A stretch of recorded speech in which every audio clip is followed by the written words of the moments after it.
Sup, Gary? Your proposal at today's draft meeting was the bomb. Looks like it was a serious hit with the guys, too. Higher-ups included. You really killed it this time. Thanks, Alan. I couldn't have done it without you, though. Without your constant help and support. That proposal would have never been submission ready. I seriously doubt I could have done all of this on my own. Don't give me too much credit. All I did was get some documents together. But I'm not kidding, Gary. That thing was genuinely impressive. If all goes well here, our company revenues are going to the moon. All the department heads and even the CEO was surprised. Have you been planning this thing for a long time? It looked like months of preparation went into it. Well, I came up with a rough idea for a pretty long time ago, but I kind of felt like it sucked, so I just sat on it for ages. I guess you can call it a lack of confidence. Without you finding all those documents and encouraging me to go the distance with it, it probably would have stayed that way forever. Your talent are wasted on you, my dude. I wish I had brains to come up with ideas like that. Quit it, bro. It was just a fluke, I swear. Besides, I could never pull in better sales numbers than you. You're a beast when it comes to shifting merch. That's why I was so surprised when you did so much to help me. I figured you'd be so busy with things on your end that you might not have the time to get what I needed. I was so happy when you did, and like I said, it saved my ass in terms of actually being able to get everything together in time. Thanks, Alan. Quit it. You're embarrassing me now. Anyway, enough with the chit-chat. Let's get down to the important stuff. What do you say we go and get some celebratory beers this weekend? Or more specifically, a pre-promotion celebration? I guess your plan for today are to get home quickly and share the good news with your wife. Yep, pretty much. What's up, bud? You seem kinda deflated. Aren't you looking forward to telling your wife? No, I'm looking forward to it. She'll probably be pleased.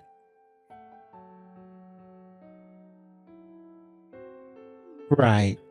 And not probably. Of course she will. Anyway, I'm gonna find a nice bar for us to head out to at the weekend. Leave it with me. Cool, thanks.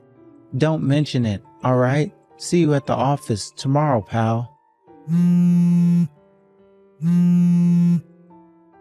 Gary, hello? What's going on? When I got to the office, there was a letter on your desk. What's going on? Is this some kind of prank? You are coming to work, right? Hello? Gary, you were late 8 minutes ago. Get your ass down to the office. It's not like you to skip work. Wait a sec. No way. Is this stuff written in this letter for real? About your wife threatening to divorce you if you come to work? I just assumed it was some kind of prank, but I guess you really aren't here. Hello? You're worrying me now, buddy. Can you see my messages? Is something wrong? Respond when you see these messages. Is this Alan? It's Gary's wife. There's something I need to talk to you about, Alan. Gary's wife? It looks like he didn't show up to work today. Did something happen? Yes, that's what I was hoping to talk to you about. I need to ask a favor of you. You'll find his letter of resignation on his desk. Would you mind taking it out and handing it in to the appropriate person? The appropriate person? I'm not sure exactly who that is in this situation. Do you mean the president? Yes, my husband's going through some mental health issues at the moment, and he's far too anxious to be at work. So please, Alan, we're counting on you. Whoa, hang on a sec, would you? How could you expect me to hand in Gary's resignation to the company president without even hearing from the man himself? Rather, that's actually what he wants. This is a big decision, and it's not something that can easily be undone if I do it. Are you really Gary's wife? Yes, I am. Can't you read or something? That's what I just told you, isn't it? Sure, but with all due respect, I'd just be taking your word for it. That's not enough for me to make a judgment on this. Besides, why does Gary want to resign in the first place? Things were going so well for him here. He wants to resign because he doesn't want to carry on working there, obviously. That is generally what resignation means, you know. After all, your company is full of brain-dead morons, isn't it? The only reason I'm able to message you now is because Gary gave me your number. How else would I have gotten it? Would that not have been obvious to you if I didn't say it?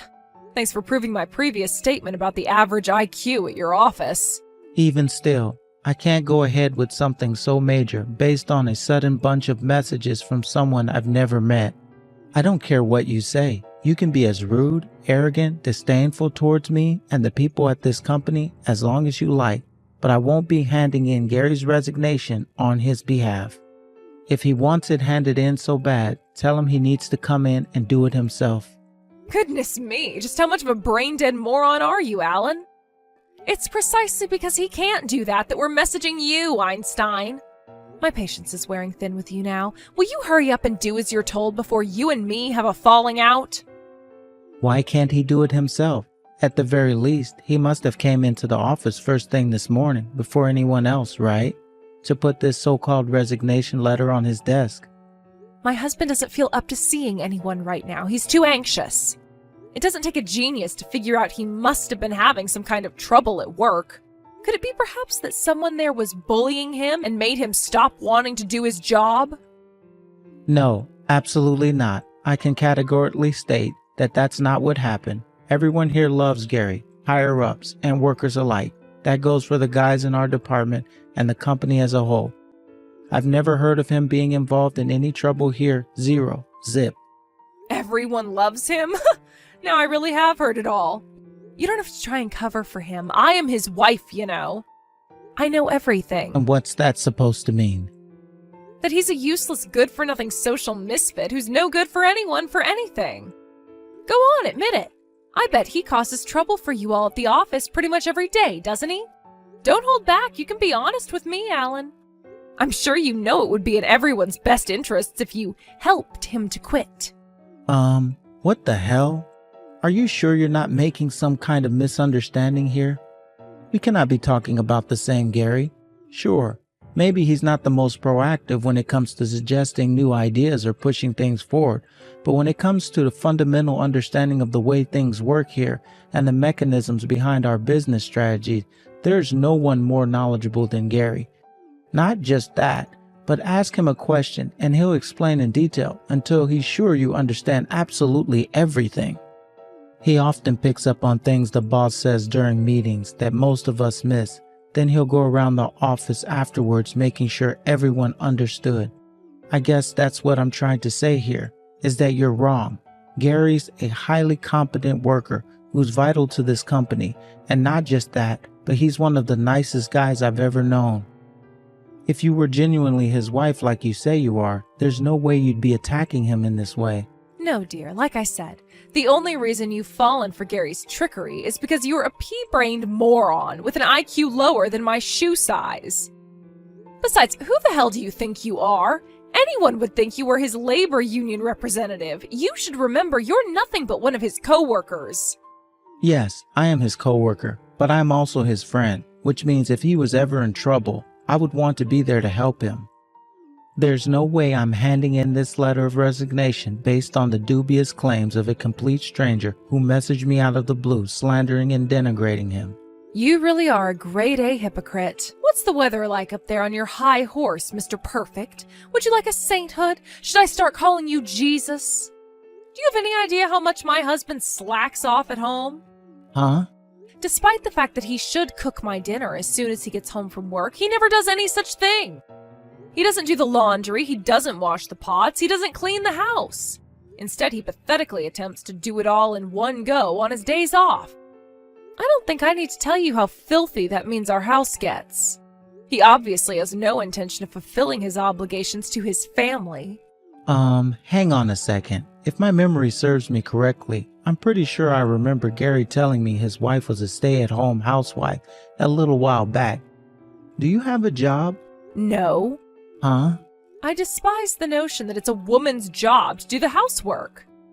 But sadly, patriarchal notions of male chauvinism and the oppression of women are woven just as deeply into the fabric of society as they ever were. The idea that women should be in the kitchen is parochial and antiquated, an anachronism. I mean, come on, don't you think it's strange? The idea that we should be the ones who do the cooking and cleaning just because we're women? Hang on a second. It's not that I think women should do all that stuff just because they're women. Wait, Are you telling me Gary does literally everything? He both works full-time and does all the cooking, cleaning, and housework? Of course he does. It's a man's job to provide for the woman, and that includes at home, too. He's the one who got down on one knee and begged me to marry him. He's the one who made me change my surname. Surely this is the least he can do for me in return. Forgive me for asking this, but are you forcing your wife to do all of the housework? No, I'm still single. I knew it. How did I know? You must give off single energy. With old-fashioned ideas like yours, you'll never find a girl who wants to marry you. Me, I wouldn't want a man who thinks like you if you paid me $1 million. It looks like the conversation went a little off track. For the time being, would you just tell Gary to get in touch with me when he can? I'd really like to discuss what happened today with him directly. I'm afraid that's not going to be possible. You see, Gary's phone broke yesterday. All right. Well, can you tell him to stop by my house then? I can't do anything without hearing what his wishes are in all of this. Not happening. Excuse me? Why not? Whether he does end up quitting his job or not, surely you understand it would be irresponsible to go ahead with this without speaking to him first. If you're really Gary's friend, as you seem to be claiming you are, then I suggest you start having a little more consideration for his feelings. I've made his wishes abundantly clear, and if you choose to continue willfully ignoring that, then you're nothing but an enemy. You won't be seeing my husband at the office anymore, all right? You can do this, Alan. We're counting on you. What? Quit ignoring everything I say. I am not handing in that letter.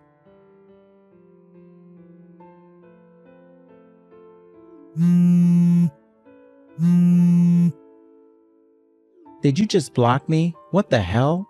Hello? Can you see this message? Alan, are you awake? Gary? Is it really you?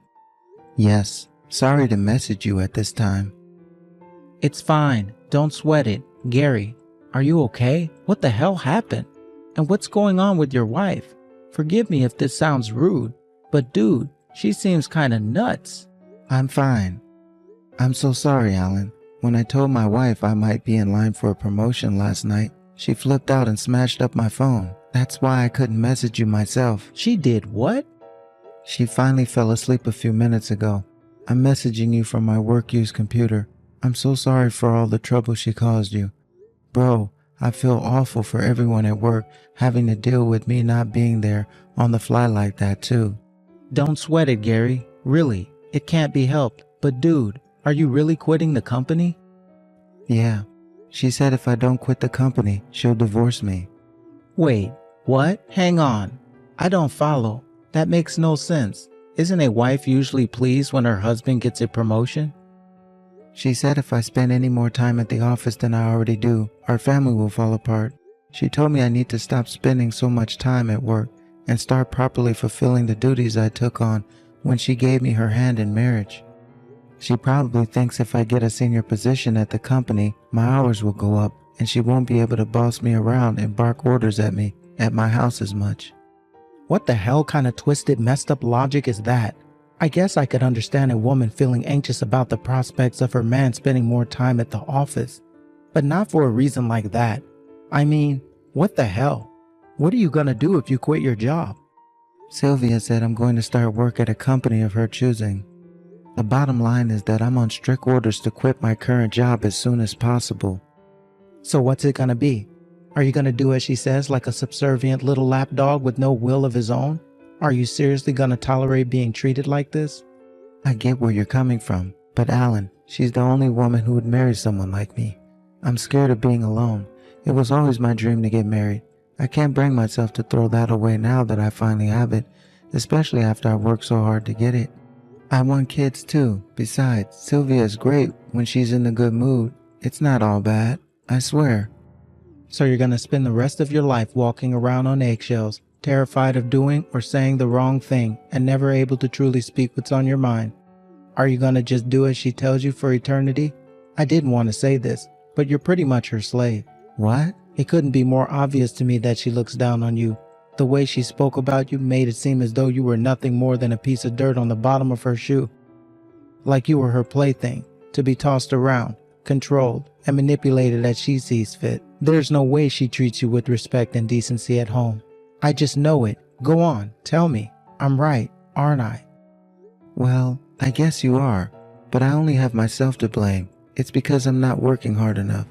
Even though you work full time and do all the cooking, cleaning, laundry, and housework entirely on your own, what exactly it would take for your effort to be enough? What more could you possibly do?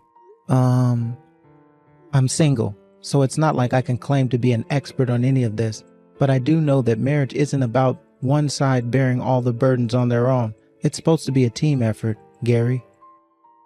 What happened to caring for each other? What happened to respecting and being considerate towards each other? Surely that's what married life you imagined for yourself looked like, 'cause I know for sure it didn't look like the one you're living. Tell me, Gary, are you happy? I don't know. I always thought I could make things better by working harder. I see. Listen, I won't say anything else on the matter. I've said my piece. It's your life, and these are your decisions to make. But if you're gonna quit the company, then you at least hand in your resignation letter yourself. All right, got it. If you ever change your mind and need my help, I'll be there in a heartbeat. Whenever, wherever, rain or shine, I have your back, bro. See you later. Hey, Alan, hang on a sec. Do you really think my proposal has a chance of making it? Huh? If you ask me, I think there are a bunch of things wrong with it. It's unpolished and full of flaws. No. You're thinking about this the wrong way. Those aren't flaws. They're points for improvement. If there are things that need working on, then all we need to do is have the necessary discussions and work on them.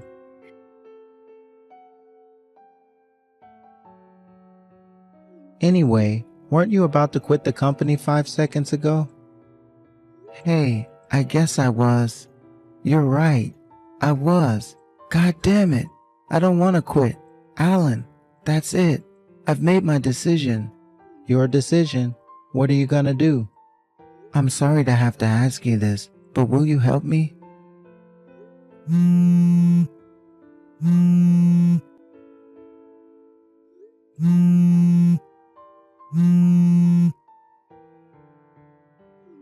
Gary, where are you right now? I see you finally woke up then. Good morning. Today was a late one, huh? I just asked you a question. Answer me. Where the hell are you? Where am I? I'm at work, of course. What? But you promised me you'd never go again. When I woke up, all of your things were gone. I don't understand. You've got some serious explaining to do. Alan let me leave my stuff at his place. What? Whatever. Cut the crap and get your ass back home right this instant. You promised me you wouldn't go to the office anymore. You lied to me, you despicable traitor. I didn't promise you a thing. You decided that on your own with no input from me. Besides, I won't be coming home anymore. I already canceled the contract with the landlord. You have until the end of the month to find someplace else to live. What? What the hell are you talking about? What utter nonsense. Do you seriously think I'm going to tolerate you breaking your promises like this? I'll divorce you. I swear I will. Okay, divorce sounds good, huh? I can't take being with you anymore. I've reached my physical and emotional limit with your selfish, domineering behavior. You pick fault with literally everything I do.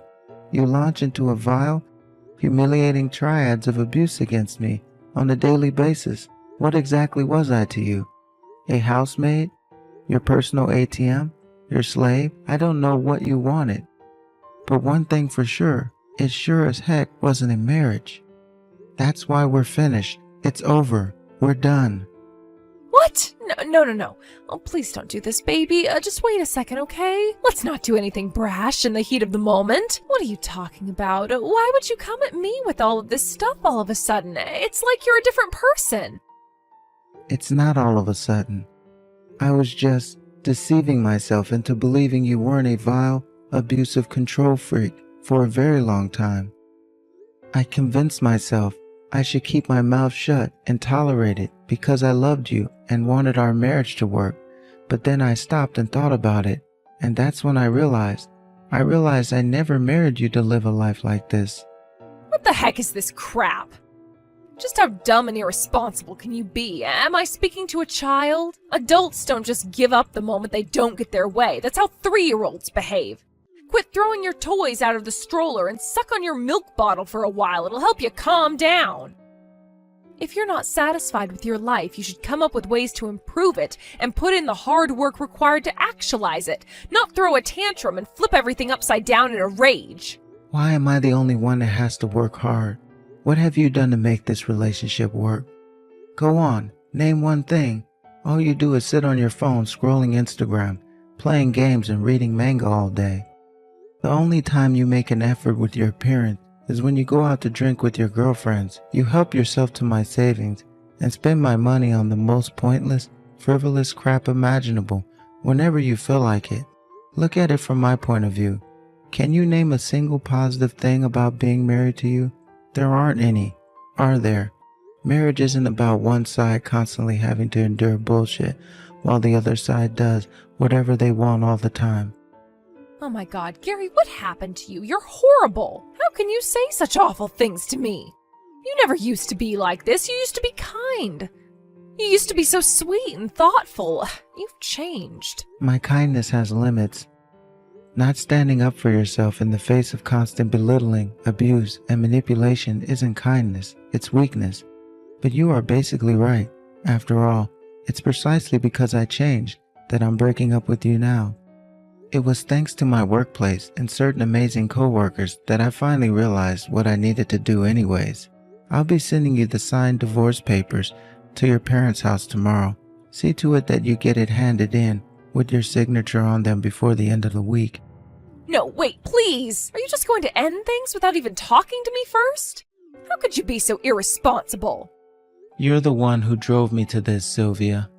Not only that, but you completely refused to work and forced me to keep on top of literally everything at home, even though I was working full time. Why do you think you get to force me to do your bidding, like some kind of slave, while you slob around on the sofa all day, eating potato chips and endlessly scrolling on your phone?